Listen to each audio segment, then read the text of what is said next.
श्री स्वामी समर्थ.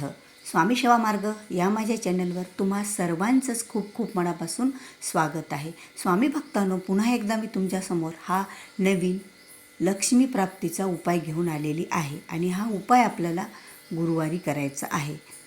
गुरुवारी जर आपण आपल्या घरात हे उपाय करत राहिलो तर आपल्या घरात लक्ष्मी कायम स्थिर राहते. प्रत्येकालाच वाटत असतं की मला एवढा पैसा तरी राहावा माझ्या घरात की मला कुणाच्या पुढे हात पसरण्याची गरज पडू नये. ज्या काही माझ्या मूलभूत गरजा आहेत, मुलांचे शिक्षण, घर व्यवस्थित चालवणं, कुठलंही कर्ज आपल्या डोक्यावर नसणं, एवढं तरी आपल्याला वाटतं की आपला जीवन सुरळीत चालावं आणि एवढी तरी लक्ष्मी प्राप्ती आपल्याला पाहिजेच असते. पण आपण प्रपंच करत असतो, आपण संसार करत असतो आणि संसार करताना प्रत्येक गोष्टी करणं हे आपल्याला जमत नसतं. पण दर गुरुवारी हे काही छोटे छोटे उपाय आहेत, त्याला वेळही जास्त लागणारा नाही आहे. तर हे उपाय जर आपण आपल्या घरात केले तर खरंच लक्ष्मीमाता कायम आपल्या घरात वास करतात. तर गुरुवारी करायचे आहेत आपल्याला लक्ष्मी प्राप्ती स्वामींचे 7 उपाय आणि सेवा. पहिली गोष्ट म्हणजे आपल्याला उंबरठ्यावर हळदीचा लेप करायचा. कारण उठल्याबरोबर अगोदर आपण आपल्या घरासमोर पाणी टाकतो. पाणी टाकल्याच्यानंतर आपल्या उंबरठ्यावर हळदीचा लेप हा करायचा असतो. आणि दुसरी गोष्ट, गुरुवार दिवस विशेष स्वामी सेवेचा दिवस, त्यामुळे स्वामींनासुद्धा पिवळा रंग खूप आवडतो. कारण स्वामी हे दत्त महाराजांचे अवतार आणि दत्त महाराजांनासुद्धा पिवळा कलर खूप आवडायचा. हे लक्षात घेऊनच आपण हा उपाय करायचा आहे. त्या दिवशी आवर्जून तुमचं देवघरातील देवाच्या खाली जे वस्त्र आपण अंथरत असतो ते वस्त्र शक्य तेवढं त्या दिवशी पिवळं ठेवायचं आहे. आपल्याला पिवळं अंथरायचं आहे आणि त्यावर स्वामींचा फोटो, सर्व देवी देवतांची मूर्ती, टाक वगैरे ठेवायचे. आणि दुसरी गोष्ट, त्या दिवशी स्वामींच्या मूर्तीवर हळदीने अभिषेक करावा. श्री स्वामी समर्थ असं म्हणत चिमूटभर हळद स्वामींच्या पायावर टाकत राहावी. 108 वेळा, 21 वेळा, 24 वेळा किंवा 11 वेळा, जसं आपल्याला वेळ असेल. मी अगोदरच म्हटलं ना, आपण संसार करून आपल्याला प्रपंच करायचा आहे. संसार करून काही सेवा आणि उपाय करायचे आहेत. हे आपण 2 उपाय झाले, 3 उपाय झाले. आता तिसरा उपाय, चौथा उपाय आपला कोणता करावा बघा. आपण जो दिवा प्रज्वलित करणार आहोत स्वामींच्या समोर देवघरामध्ये, जो गुरुवारी दिवा लावतो, म्हणजे दररोजच आपण आपल्या घरात जो दीप प्रज्वलित करतो, पण गुरुवारी त्या दिव्यात थोडीशी चिमूटभर आपल्याला हळद टाकायची आहे. हा झाला आपला चौथा उपाय. आता 5वा उपाय काय आहे हे आपण ऐकूया. पण एक गोष्ट लक्षात ठेवा, ज्या वेळेला आपण हे हळदीचेच उपाय गुरुवारी का करायचे असतात, कारण लक्ष्मी मातेला हळद खूप प्रिय आहे. तसे श्री विष्णूंनासुद्धा हळद खूप प्रिय आहे आणि श्री विष्णू आणि लक्ष्मी हे आपल्याला धनप्राप्ती करून देणारे दैवत आहेत. आपला संसार, आपला प्रपंच, हे जग चालवणारे ही देवता आहे. म्हणून आपणाला त्यांच्या प्रसन्नतेसाठी, त्यांच्या घरात निवास राहण्यासाठी हे हळदीचे उपाय आपल्या घरात करायचे आहेत आणि तेही गुरुवारी. आणि हे 7 उपाय बघा, 7 उपाय का करायचे आहेत, कारण जे काही आपले वार असतात, जे काही आपला आठवडा म्हणतो आपण, ते 7 दिवसाचा असतो आणि हे 7 उपाय आपल्याला 7 दिवसासाठी उपयोगी येणारे आहेत. म्हणून हे 7 उपाय आपल्याला करायचे आहेत, ज्यामुळे आपल्याला दररोज उपाय करण्याची गरज भासणार नाही. तर बघा, आपल्याला 5वा उपाय हा करायचा आहे. शक्य तेवढं आता आपण दररोजच देवी देवतांना, स्वामींना फुले अर्पण करत असतो.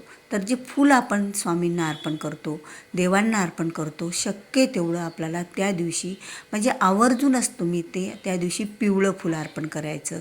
मग ते तुम्ही झेंडूचं असो किंवा कुठल्याही कोणतंही फुल असो, पण पिवळं फूल आपल्याला आवर्जून त्या दिवशी स्वामींना एक का होईना अर्पण करायचं आहे.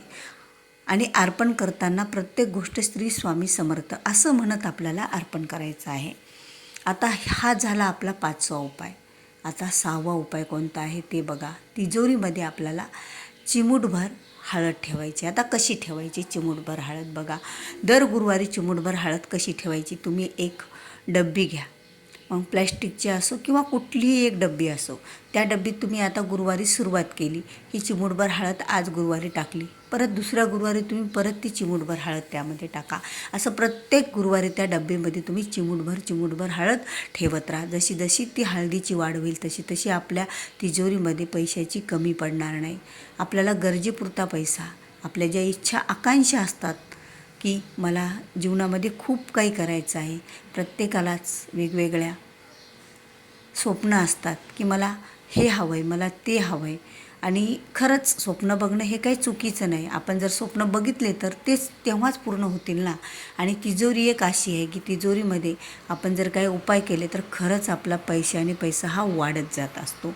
असं नाही की त्या तिजोरीमध्ये आपोआप कुठून पैसा येणार. तुम्ही जे कष्ट करता त्या कष्टाला देविक शक्तीचं फळ मिळतं, त्यांचे आशीर्वाद मिळतात.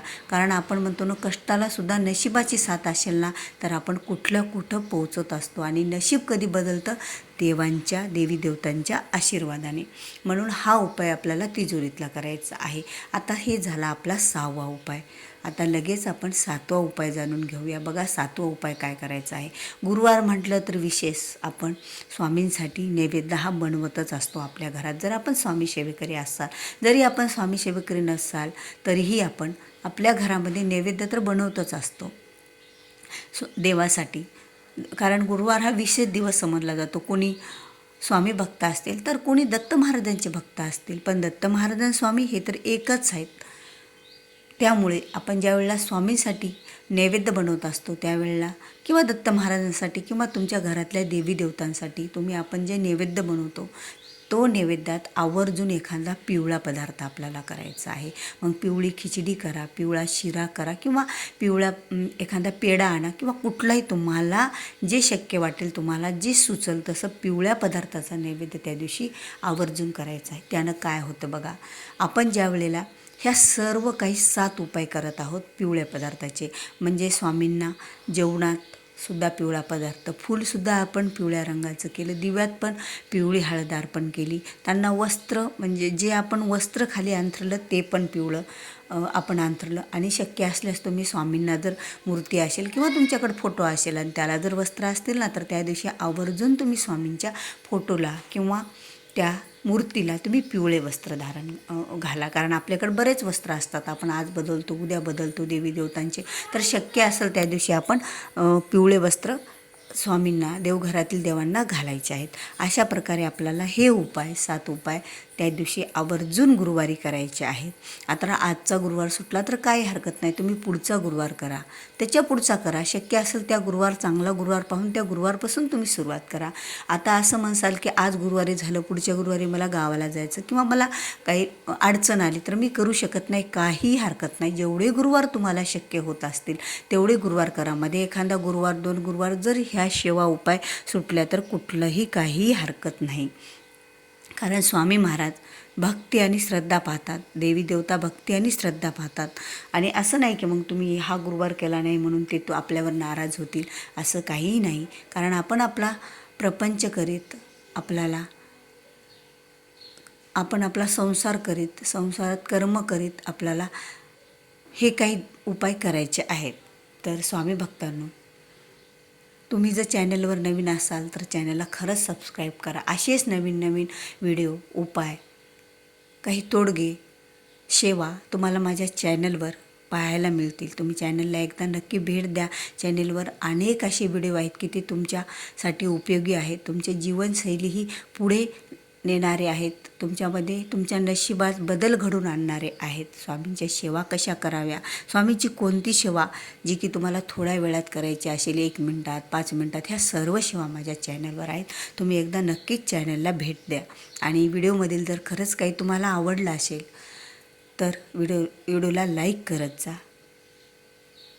आणि जास्तीत जास्त लोकांपर्यंत हा व्हिडिओ शेअर करा, जेणेकरून बऱ्याच जणांच्या समस्या सुटतील. आपण ज्या वेळेला कुणाचं दुःख दूर करतो ना त्यावेळेला स्वामी महाराज आपलंसुद्धा दुःख दूर करत असतात. आपण ज्या वेळेला दुसऱ्यांचा विचार करतो त्यावेळेला स्वामी महाराज आपलासुद्धा विचार करत असतात. तर भेटूया पुन्हा अशाच एका नवीन व्हिडिओसोबत. तोपर्यंत बोलत राहा. श्री स्वामी समर्थ. जय जय स्वामी समर्थ.